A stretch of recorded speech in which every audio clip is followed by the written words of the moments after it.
Il est une tradition pour se souhaiter bonjour, c'est de se souhaiter la paix. Et on veut prendre ce cantique qui dit « Shalom, shalom, paix pour toi ».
Je souhaite à tous la bienvenue ce matin. La paix du Seigneur soit avec chacun d'entre nous.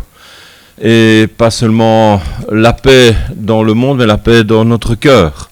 Que nous puissions profiter pleinement de cette grâce que Dieu nous accorde d'être en paix avec lui. Je vous inviterai à la prière. Père éternel, nous voulons te remercier encore ce matin parce que tu nous devances en ce lieu, toi qui nous appelles à pouvoir être ensemble pour t'élever, pour t'honorer, pour te rendre gloire ce matin. Toi qui nous appelles aussi à être ensemble pour que nous puissions entendre ta parole, la laisser par ton esprit agir dans nos cœurs et nous transformer. Merci Seigneur, parce que nous pouvons compter sur ta fidélité dans nos vies, nous pouvons compter Seigneur sur ton amour qui jamais n'est en veille pour nous, mais est actif jour après jour, seconde après seconde, que tu nous donnes de passer ici-bas. Merci pour la communion fraternelle qui, même malgré ces temps difficiles, est là, existe, est vivante au milieu de nous, que ce soit par divers contacts que nous pouvons avoir. Merci de nous garder aussi de ce virus qui court et qui reprend du service dans le pays et ailleurs. Que tu puisses nous garder sages, Seigneur, dans nos contacts, dans nos relations les uns avec les autres, pour éviter tout souci. C'est aussi notre part de responsabilité. Mais nous savons que toi, tu es au-dessus de tout, que tu veilles et que tu veux aussi mettre ta main sur chacun de ceux qui sont tiens. Merci encore pour ton amour, pour la paix que tu mets dans nos cœurs, pour la joie que tu nous donnes de pouvoir être ensemble, pour te louer et t'adorer ce matin. Amen. Nous savons du reste que toute chose concourt au bien de ceux qui aiment Dieu, de ceux qui sont appelés selon son dessein. Car ceux qu'il a connus d'avance, il les a aussi prédestinés à être semblables à l'image de son Fils, afin que son Fils fût le premier-né entre plusieurs frères. Et ceux qu'il a prédestinés, il les a aussi appelés. Et ceux qu'il a appelés, il les a aussi justifiés. Et ceux qu'il a justifiés, il les a aussi glorifiés. Alors ce matin, on veut se réjouir d'être avant tout dans la présence de Dieu, d'être les uns avec les autres, mais se réjouir de savoir que Dieu nous a choisis et que nous avons répondu à ce choix par la foi. Il nous a prédestinés, il nous a justifiés en Jésus-Christ. Et on se dit, oui, mais je ne suis pas toujours juste, moi. Et ce matin, on veut se rappeler que Jésus est mort une seule fois à la croix pour nous pardonner, pour nous justifier, pour nous rendre justes aux yeux du Père. Et si même il nous arrive de dévier de la route, il est là, mettant son doigt sur notre faute, sur notre péché, et nous appelant à confesser cela. Et on veut se rappeler que son pardon est encore valable aujourd'hui. Et puis, il y a l'espérance derrière, il les a aussi glorifiés. Alors nos corps ne rendent peut-être pas la gloire de Dieu aujourd'hui, mais pourtant, il nous a déjà glorifiés en Jésus-Christ. On veut prendre le cantique qui dit « Pardon Seigneur, pardon ». Ça fait un bout de temps qu'on ne l'a plus chanté à l'église, et on veut le prendre comme une prière. Venir se mettre dans la présence de Dieu, afin qu'il puisse recevoir notre adoration, qu'il puisse accepter notre louange ce matin, que nous puissions, par ce cantique, par cette prière, entrer dans sa présence avec un cœur pardonné, un cœur droit, une vie où tout est mis en règle avec le Créateur.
Dans l'évangile, selon Matthieu au chapitre 13, versets 44 à 52, nous trouvons ce texte. Le royaume des cieux est encore semblable à un trésor caché dans un champ. L'homme qui l'a trouvé le cache. Et dans sa joie, il va vendre tout ce qu'il a et achète ce champ. Le royaume des cieux est encore semblable à un marchand qui cherche de belles perles. Il a trouvé une perle de grand prix. Et il est allé vendre tout ce qu'il avait et il l'a acheté. Le royaume des cieux est encore semblable à un filet jeté dans la mer et ramassant des poissons de toute espèce. Quand il est rempli, les pêcheurs le tirent. Et après s'être assis sur le rivage, ils mettent dans des vases ce qui est bon et ils jettent ce qui est mauvais. Il en sera de même à la fin du monde. Les anges viendront séparer les méchants d'avec les justes, et ils jetteront dans la fournaise, dans la fournaise ardente, où il y aura des pleurs et des grincements de dents. Avez-vous compris toutes ces choses ? Oui, répondirent-ils. Et il leur dit, c'est pourquoi tout scribe instruit de ceux qui regardent le royaume des cieux est semblable à un maître de maison qui tire de son trésor des choses nouvelles et des choses anciennes. Qu'en est-il pour nous ce matin ? Avons-nous trouvé ce trésor que nous cherchons peut-être, que nous avons cherché ? Dans le livre des rois, à Gabaon, l'Éternel apparut en songe à Salomon pendant la nuit. Et Dieu lui dit, « Demande ce que tu veux que je te donne. » Salomon répondit, « Tu as traité avec une grande bienveillance ton serviteur David, mon père, parce qu'il marchait en ta présence dans la fidélité, dans la justice et dans la droiture de cœur envers toi. Tu lui as conservé cette grande bienveillance, et tu lui as donné un fils qui est assis sur son trône, comme on le voit aujourd'hui. Maintenant, Éternel mon Dieu, tu as fait régner ton serviteur à la place de David mon père. Et moi, je ne suis qu'un jeune homme, je n'ai point d'expérience. Ton serviteur est au milieu du peuple que tu as choisi, un peuple immense, qui ne peut être ni compté ni nombré à cause de sa multitude. Accorde donc à ton serviteur un cœur intelligent pour juger ton peuple, pour discerner le bien du mal. Car qui pourrait juger ton peuple, ce peuple si nombreux ? Cette demande de Salomon plut au Seigneur. Et Dieu lui dit, puisque c'est là ce que tu demandes, puisque tu ne demandes pour toi ni une longue vie, ni les richesses, ni la mort de tes ennemis, et que tu demandes de l'intelligence pour exercer la justice, voici, j'agirai selon ta parole. Je te donnerai un cœur sage et intelligent, de telle sorte qu'il n'y aura eu personne avant toi, et qu'on ne verra jamais personne de semblable à toi. Salomon avait cette possibilité de demander à Dieu quelque chose, ce qui lui tenait le plus à cœur, un trésor en quelque sorte. Et il a posé ce choix. Il a répondu à Dieu, voilà ce que j'aimerais. Et Dieu va lui accorder. On veut louer le Seigneur ce matin parce que lorsque nous venons à lui dans la prière, pour Salomon, c'était un peu différent, c'était dans un songe. Pas le même songe que les prophètes avaient lorsque Dieu leur parlait et qu'ils devaient annoncer quelque chose au peuple. C'était vraiment quelque chose de tout à fait personnel pour sa vie à lui, pour son service. C'est pourquoi Dieu l'avait choisi. Mais nous venons à Dieu aussi dans la prière. Nous avons aussi nos souhaits. J'allais dire, parfois il nous répond non, il nous répond toujours. Parfois nous n'avons pas vraiment la réponse que nous attendons, parce que lui a quelque chose de meilleur. Toute chose concourt au bien de ceux qui aiment Dieu, avons-nous lu tout à l'heure. Et tous ces textes de la parole de Dieu s'embriquent les uns dans les autres. Et on veut rendre gloire à Dieu parce qu'il connaît notre voix. Il connaît la tienne comme il connaît la mienne. Et lorsque tu t'adresses à lui, lorsque je m'adresse à lui, il prend le temps de t'écouter, de m'écouter, de te donner, de me donner la réponse qui est la meilleure pour moi. Louons le Seigneur.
Reprendre le dernier cantique.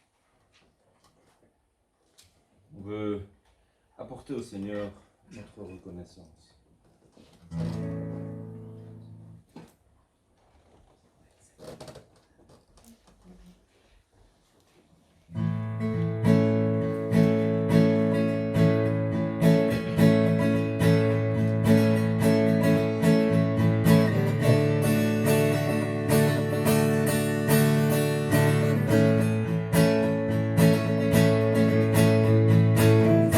Seigneur, reconnaissance.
Essayons de nous rappeler un instant, depuis notre plus jeune âge, combien de fois, ça va être difficile, hein, ne nous a-t-on pas demandé d'être sages ? Oh, je suis certain que pour plusieurs d'entre nous, on l'a demandé plus de fois qu'à d'autres. Et c'est ce qu'on continue à demander aux enfants aujourd'hui. Hier, j'avais un enfant au téléphone et je lui ai demandé s'il était sage avec ses parents. Je ne vous dirai pas la réponse qu'il m'a donnée. C'était « Ah !»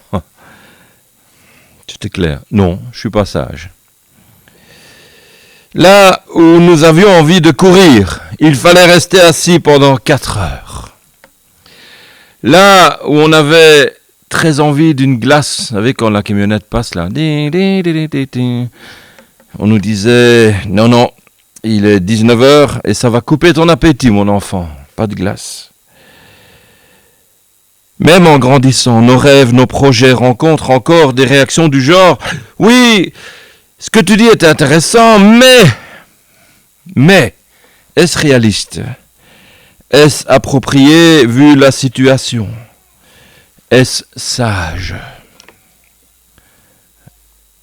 Alors que nous sommes adultes, les mêmes réflexions sont toujours là.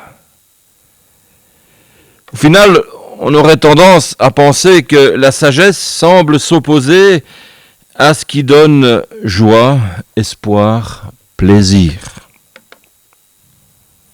Pourtant, je pense que chacun d'entre nous, nous désirons la sagesse.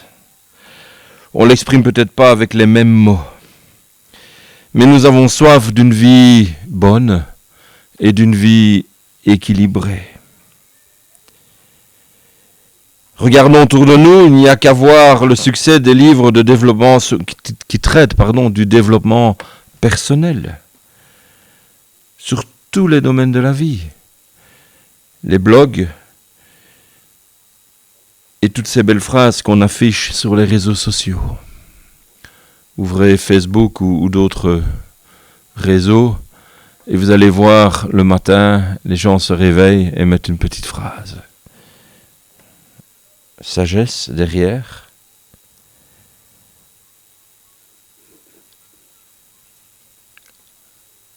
Beaucoup ont envie de trouver ce qui fera que, entre guillemets, ça marche. Ça marche pour soi, ça marche pour les autres, ça marche peut-être pour moi et pour les autres. Regardons autour de nous le nombre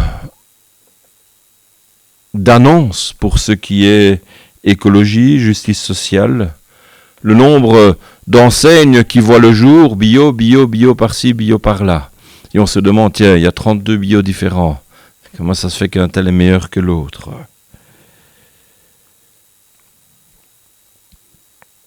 Pour beaucoup, la relation à la sagesse a, en quelque sorte, les deux faces de la pièce. Oui, on a ce désir d'être sage, d'expérimenter une certaine sagesse, car une vie sans principe nous laisserait vides et quelque part blessés. Pourtant, lorsqu'il faut choisir la sagesse, on expérimente souvent un petit pas en arrière, un petit mouvement de recul. Comme si dire oui à la sagesse, c'était dire non à nos intuitions, non à notre plaisir, non à nos rêves, à nos projets.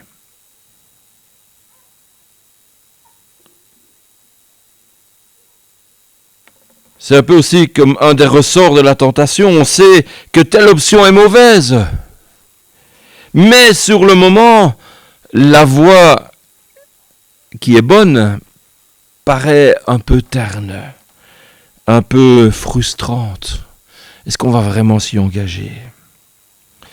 On va jusqu'à penser « c'est pas vraiment possible ». Alors, on est prêt à abandonner ce qui est normalement bon pour se tourner vers autre chose.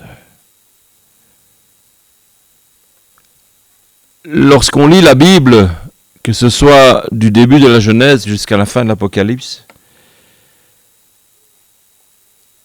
on trouve cet appel à être sage, à choisir la sagesse durant sa vie.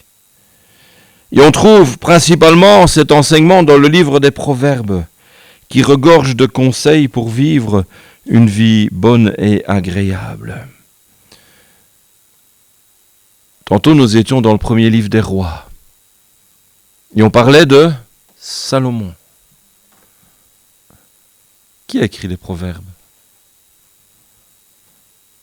On revient au point de départ. Malgré le fait qu'il ait terminé sa vie d'une manière qui n'était pas sage, l'auteur du livre des Proverbes, Salomon, savait quel prix avait la sagesse. Le texte qu'on a lu tout à l'heure nous dit qu'il était encore un jeune homme.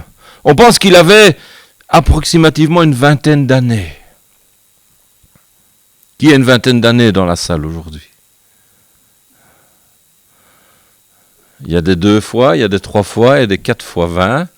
Mais une vingtaine, il y en a, j'ai vu des mains. Il y a même des plus jeunes.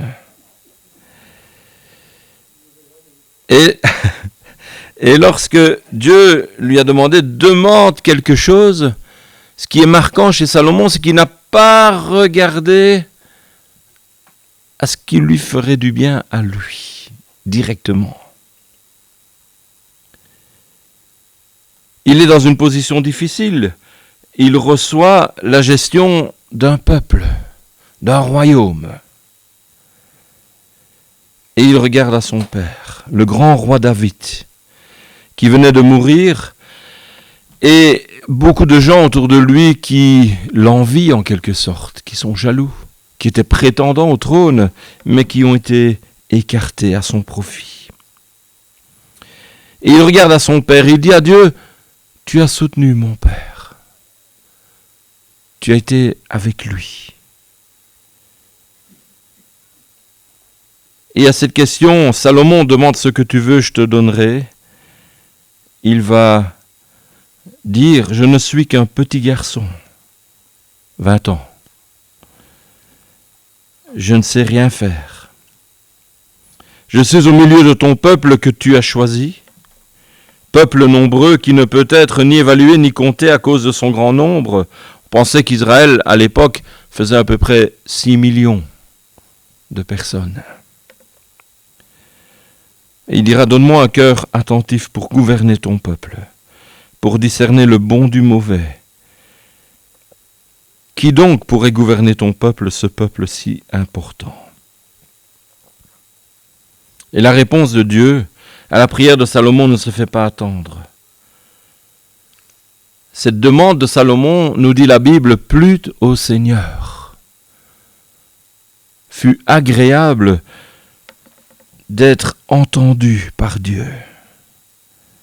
Puisque c'est là ce que tu demandes, puisque tu ne demandes pas pour toi la richesse, que tu ne demandes pas la mort de tes ennemis, puisque tu demandes pour toi de l'intelligence afin d'être attentif à l'équité, j'agirai selon ta parole.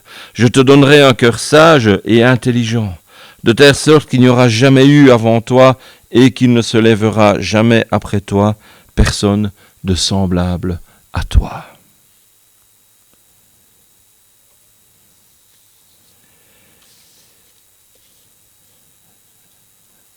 Salomon n'est pas né sage. Il n'est pas mort sage.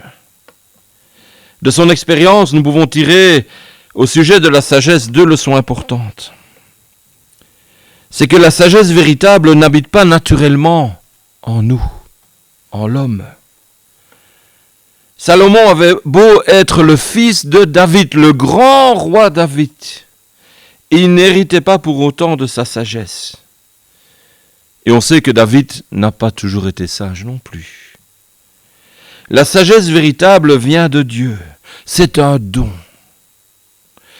Un équipement qui provient de Dieu, de sa sagesse à lui, de son intelligence à lui. Et il est prêt à la donner à qui la demande. La seconde vérité qu'on peut tirer de l'expérience de Salomon, elle n'est donnée qu'à celui qui la demande. Il faut oser la demander.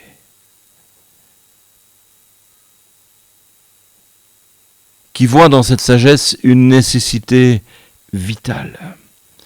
Jacques, dans son épître, dira « Si quelqu'un manque de sagesse, qu'il la demande à Dieu. » On ne va pas aller trouver le pasteur, on ne va pas aller trouver l'évêque ou toute autre personne responsable dans une communauté de croyants. On va s'adresser à Dieu, parce que la sagesse est sienne.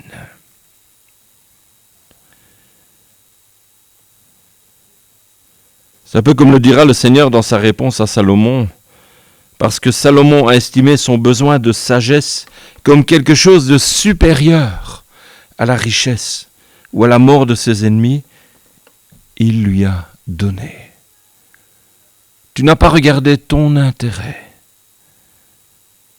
mais tu as regardé comment être utile à mon service, comment être utile pour le peuple. Cette sagesse, c'est un peu comme la perle précieuse que Dieu possède en lui-même et qu'il veut donner à ses enfants. Mais il ne la donnera qu'à ceux qui en estiment la valeur, le prix, qu'à ceux qui sont capables de la désirer pour ce qu'elle vaut réellement. Alors nous pouvons nous poser toute une série de questions. Qu'est-ce qui fait que cette sagesse n'est pas toujours là chez les enfants de Dieu? Quels sont les obstacles en nous ou autour de nous qui nous privent de son bénéfice? Quelles sont les voies qui mènent à la sagesse? Quels sont les avantages d'une vie qui profite de l'influence de la sagesse de Dieu? Dans le livre des Proverbes, au premier chapitre, nous entendons ceci de la part de Salomon. Proverbe de Salomon, fils de David, roi d'Israël. Pour connaître la sagesse et l'instruction, pour comprendre les paroles de l'intelligence, pour recevoir des leçons de bon sens, de justice, d'équité et de droiture, pour donner aux simples du discernement, aux jeunes hommes de la connaissance et de la réflexion, que le sage écoute et il augmentera son savoir. Et celui qui est intelligent acquérera de l'habileté. Pour saisir le sens d'un proverbe ou d'une énigme, des paroles des sages et de leurs sentences. La crainte de l'Éternel est le commencement de la science. Les insensés méprisent la sagesse et l'instruction. Sagesse de Dieu et cœur de l'homme. La première chose que l'on constate quand on lit le livre des Proverbes ou quand on écoute la réponse de Dieu à la prière de Salomon, c'est que la sagesse que Dieu donne ne concerne pas spécialement notre intelligence, notre cerveau, qui est lié à une connaissance intellectuelle, mais que cette sagesse concerne notre cœur. Salomon avait demandé « Donne-moi un cœur attentif pour gouverner ton peuple, pour discerner le bon du mauvais. » Et Dieu lui donnera un cœur sage et intelligent. Dans le livre des Proverbes, nous trouvons à 75 reprises le mot cœur, à 50 reprises le terme sagesse, à 31 reprises l'intelligence. Et si vous mettez sagesse et intelligence, on arrive presque au même nombre que le cœur. Proverbe 4, que ton cœur retienne mes paroles. Observe mes préceptes et tu vivras. Acquiert la sagesse, acquiert l'intelligence. N'oublie pas les paroles de ma bouche et ne t'en détourne pas. Proverbe 4, versets 4 et 5. Et dans le même chapitre, au verset 23, garde ton cœur plus que toute autre chose, car de lui viennent les sources de la vie. Est-ce que ce ne sont pas là des paroles qui nous encouragent à être à cette recherche de ce que Dieu considère comme quelque chose d'important pour notre vie. Salomon tout jeune avait demandé sagesse à Dieu. Plus tard, il se laissera emporter à d'autres désirs. Il fera ce qui est mal aux yeux de Dieu. Vous allez un peu plus loin dans le premier livre des rois, au chapitre 11, et vous verrez. Et si l'exemple de Salomon nous fait réfléchir à notre façon de vivre et notre façon d'être, nous pouvons aussi nous rappeler les paroles de Jésus en Marc 7. C'est du dedans, c'est du cœur des hommes que sortent les mauvaises pensées. Les adultères, les impudicités, les meurtres, les vols, les cupidités, les méchancetés, la fraude, le dérèglement, le regard envieux, la calomnie, l'orgueil, la folie. Toutes ces choses mauvaises sortent du dedans et souillent l'homme. Et nous voyons là cette relation qu'il existe entre la sagesse que Dieu nous donne et notre cœur. Pécheur, insensé, méchant. Voici les termes définissant dans la parole de Dieu ceux qui sont séparés de Dieu, ceux qui sont privés de la sagesse de Dieu. Et nous aujourd'hui, comment sommes-nous? Où en sommes-nous dans notre vie? Avons-nous acquis cette sagesse? L'avons-nous gardée dans notre relation à Dieu? On voit que même les hommes de Dieu, dans la Bible, s'en sont écartés à un moment donné. Mais qu'en est-il pour nous aujourd'hui? C'est en lien et en relation avec notre cœur que la sagesse de Dieu nous sera donnée. Il arrive parfois que certains chrétiens veuillent vivre et faire un peu l'expérience des hommes de foi. Des hommes de foi que l'on retrouve dans la Bible, mais des hommes de foi que l'on retrouve dans l'histoire de l'Église. Et c'est pas mauvais. C'est pas mauvais de vouloir avoir une foi qui s'épanouit, une foi qui grandit, une foi qui ose aller de l'avant et s'attendre à des grandes choses de la part de Dieu. Mais la question que Dieu nous pose est la suivante. Sommes-nous prêts à ce que l'Esprit de Dieu travaille notre cœur pour que nos désirs, nos priorités, ce qui compte vraiment pour nous, soit ce qui compte aussi, avant tout, pour lui? Alors je peux oser des choses, mais est-ce que ce qui compte pour moi est ce qui compte pour Dieu? On pourrait prendre l'exemple de Jacob. Rappelons-nous le temps qu'il a fallu pour que Dieu travaille son cœur. Presque toute une vie pour que Jacob devienne sage. De même, Dieu ne nous donnera pas sa sagesse si nous ne le laissons pas corriger ce qui doit l'être dans notre cœur. Je peux demander à Dieu sa sagesse, et c'est bien. Mais est-ce que je suis prêt à laisser le Saint-Esprit me travailler en conséquence? Et peut-être me pousser à abandonner certaines façons de faire dans ma vie qui ne collent pas avec la volonté de Dieu. La sagesse de Dieu est une capacité qui nous est donnée tant que nous demeurons en lui. Tant que nous demeurons en lui. On peut avoir, tout comme Salomon, une vie exemplaire et brillante derrière nous. Mais si nous nous éloignons de Dieu, si nous nous éloignons des chemins qu'il a prévus pour nous, si notre cœur, encore une fois notre cœur, lié à la sagesse que Dieu nous donne, se détache de Dieu, la sagesse ne pourra pas s'exprimer. On aurait tendance à dire, elle va nous quitter. On ne pourra pas plus la retenir et la garder. Imaginez-vous partir en balade, prendre une gourde, et vous n'avez pas remarqué que au fond de la gourde, il y a un trou. Ça m'est arrivé un jour avec une casserole. Je l'avais remplie, Et je devais cuire des pâtes. Et je me suis dit, c'est bizarre, ça s'évapore super vite. Au fait, la cuisinière était détrempée. Il y avait un trou au fond de la casserole. C'est encore ces vieilles casseroles en aluminium. Alors imaginez-vous partir en balade, vous prenez votre gourde et puis au moment où vous voulez boire, il n'y a rien dans la gourde. Et la gourde, elle était derrière dans le sac et vous n'avez pas senti l'eau qui coulait. Un récipient troué ne peut contenir un liquide. Oh, vous allez encore dire, oui, mais si je le mets à l'envers, ça ira. Ouais. Notre vie désobéissante à Dieu ne peut garder cette sagesse. Acquiert la sagesse.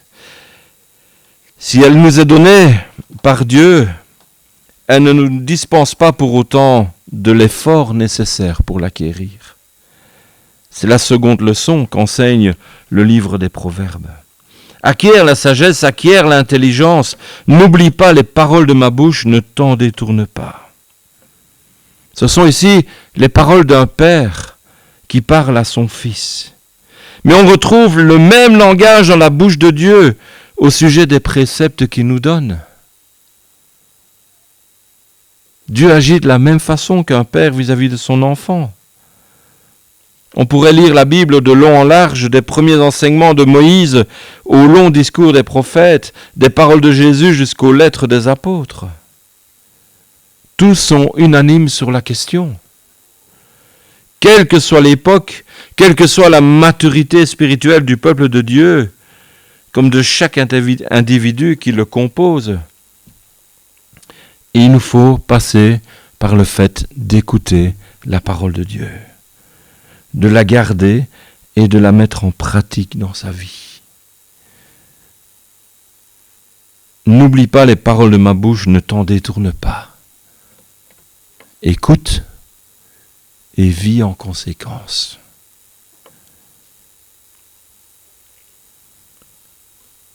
Lorsqu'on lit l'Ancien Testament, on peut comprendre pourquoi Salomon demandait cette sagesse à Dieu. C'est ton peuple, Seigneur. C'est toi qui l'as choisi. Et moi, tu me bombardes à la tête de ce peuple à la suite de mon père. Mais qui suis-je ? J'ai besoin de ta sagesse. J'ai besoin de ton discernement. J'ai besoin de ton aide parce que c'est ton peuple. Et lorsqu'on lit l'histoire du peuple, le peuple a échoué à maintes reprises à cette discipline de garder le conseil de Dieu et de vivre en conséquence. Si on lit le Nouveau Testament, on va découvrir que nous, aujourd'hui, on a un avantage par rapport au peuple d'Israël. On a en quelque sorte un privilège. C'est le Christ. Jésus lui-même, qui vit en nous par l'Esprit Saint, qui nous accompagne jour après jour sur le chemin de la foi, sur le chemin de la vie. Le Saint-Esprit qui est venu faire sa demeure en nous, un esprit de sagesse, de révélation, de connaissance. Et Paul prie pour les Éphésiens en disant que le Dieu de notre Seigneur Jésus-Christ, le Père de gloire, vous donne un esprit de sagesse, de révélation dans la connaissance qu'il illumine les yeux de votre cœur. Éphésiens 1, 18. Que Dieu travaille en vous. Il nous faut acquérir cette sagesse. Elle ne vient pas toute seule. Nous avons notre part de responsabilité. Dans Proverbe 2, oui, si tu appelles l'intelligence, si tu élèves ta voix vers l'entendement, si tu cherches cela comme l'argent, si tu le recherches comme des trésors, alors tu comprendras la crainte du Seigneur et tu trouveras la connaissance de Dieu, car le Seigneur donne la sagesse. Si d'un côté nous sommes appelés à garder la parole de Dieu, de l'autre côté, nous sommes appelés à la prière. Prière qui découle de la motivation profonde du cœur. Aussi la question se pose pour nous. Qu'est-ce qui se trouve au cœur de nos prières? Qu'y a-t-il, frères et sœurs, au cœur de nos prières? Jacques dira, vous ne le recevez pas parce que vous demandez mal, selon la vue de vos intérêts. Et alors que Jésus priait, ses disciples se sont approchés de lui pour qu'il les enseigne à prier. Et la réponse de Jésus n'est pas longue. Elle tient en quelques mots. Mais ce que Jésus a laissé suffit pour nous instruire sur ce qu'est la vraie prière. La vraie prière d'un disciple de Jésus est celle qui rejoint dans ses aspirations ce qui se trouve au cœur même de la volonté de Dieu, la manifestation de sa gloire. Quand je prie Dieu, qui est mis en avant?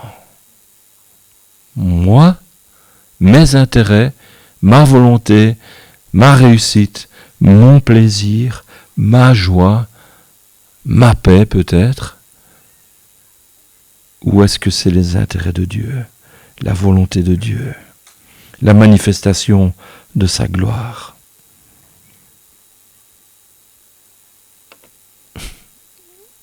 Je ne dis pas ce matin qu'il nous est interdit de prier pour nos besoins. Mais prions-nous pour nos besoins selon la volonté de Dieu? Est-ce que nos besoins sont réellement des besoins? Certains, oui, mais d'autres. Et puis on s'étonne. On s'étonne que les choses n'arrivent pas. Jésus a dit à ses disciples que son nom soit sanctifié, que son règne vienne, que sa volonté soit faite sur la terre comme au ciel. Est-ce là le centre de notre prière? Quelle que soit notre prière, est-ce que c'est ce que nous visons lorsque nous nous adressons à Dieu? Comment pouvons-nous concrètement grandir dans la sagesse de Dieu? Jésus nous indique alors qu'il y a un chemin, une priorité qui doit dépasser les autres dans notre vie.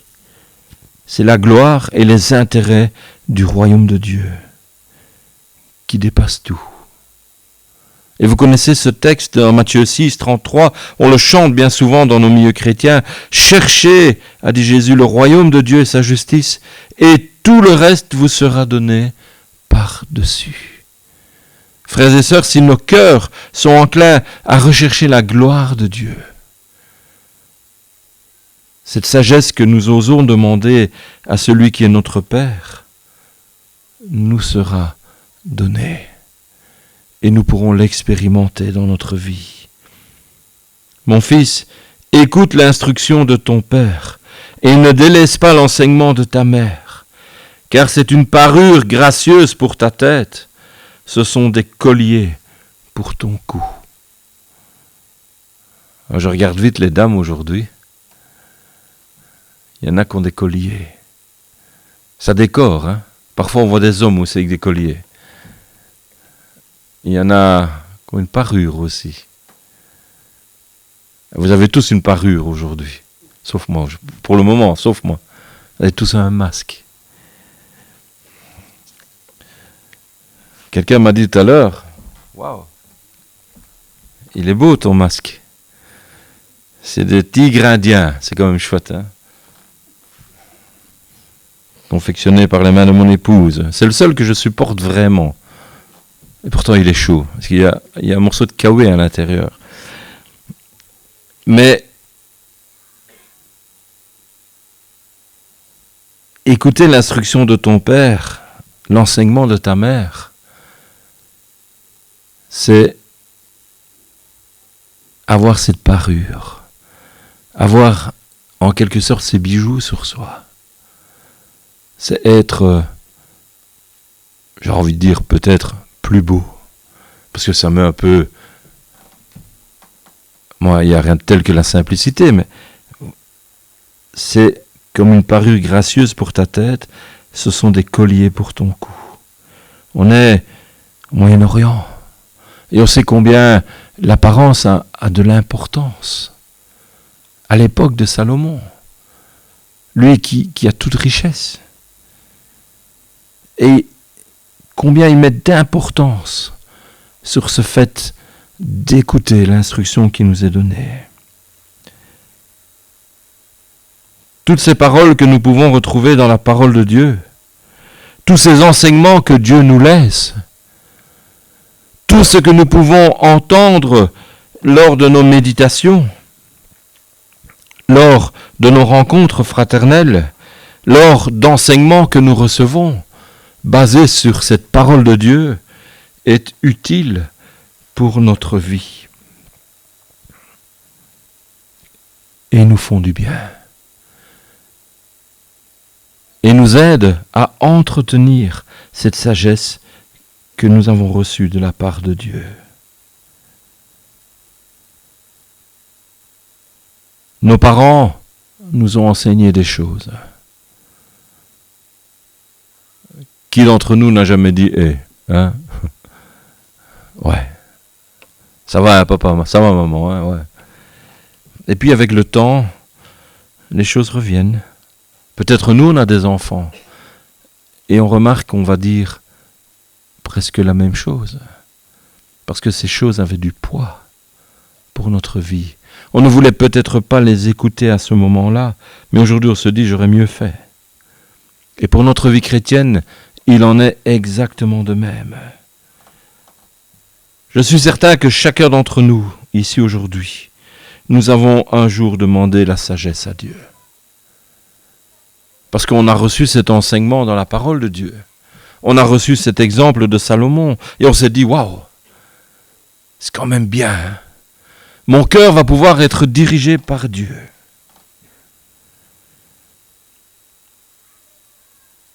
Mais comment est-ce que j'ai entretenu cette sagesse ? Est-ce que j'ai pris le temps d'écouter le conseil de Dieu ? Est-ce que j'ai pris le temps de venir à lui dans la prière selon sa volonté ? Est-ce que j'ai pris le temps d'écouter les conseils que sa parole m'a donnés, mais qu'un frère ou une sœur m'a peut-être aussi apportés ? Puisse l'Éternel lui-même nous guider dans cette recherche de la sagesse qui est la sienne et qu'il veut nous partager. Ce n'est pas une route facile, ni pour moi, ni pour vous certainement. Et pourtant Dieu nous encourage et nous dit « Ose venir à moi, ose venir me demander cette chose qui est importante pour ton cœur, pour ton intelligence. » Pour ta vie de tous les jours, ose venir à moi, ose demander, et je te donnerai. Si c'est moi que tu mets en avant, je te donnerai. Que Dieu nous aide à rechercher ce qui est de lui, afin que son nom soit glorifié dans nos vies et par nos vies. Amen. Père éternel, nous voulons simplement nous mettre devant toi ce matin. Il est vrai que face à ta majesté, face à ta grandeur, face à ton éternité, nous pouvons nous sentir vraiment petits. Tout comme Salomon se sentait petit devant toi, mais face à la mission que tu lui confiais. Son intérêt était ta gloire. Son intérêt était de pouvoir guider ce peuple qui est le tien. Et il t'a demandé un cœur sage pour être utile entre tes mains. Ce matin, Seigneur, nous voulons prendre exemple sur lui. Nous sommes tout petits face à la vie qui est devant nous, face à ta grandeur surtout. Mais nous voulons croire aussi que tu veux nous équiper de cette sagesse qui est tienne. Et nous avons ce désir, nous voulons avoir ce désir d'honorer ton saint nom, de glorifier celui que tu es, le Saint des Saints, l'Éternel, le Créateur. Et dans cette optique, Seigneur, nous voulons aussi bénéficier de cette sagesse que tu es prêt à déverser dans nos cœurs. Aide-nous à la recevoir, à l'entretenir, à avoir une vie conforme à ta volonté, pour qu'elle puisse produire du fruit pour ta gloire. Amen.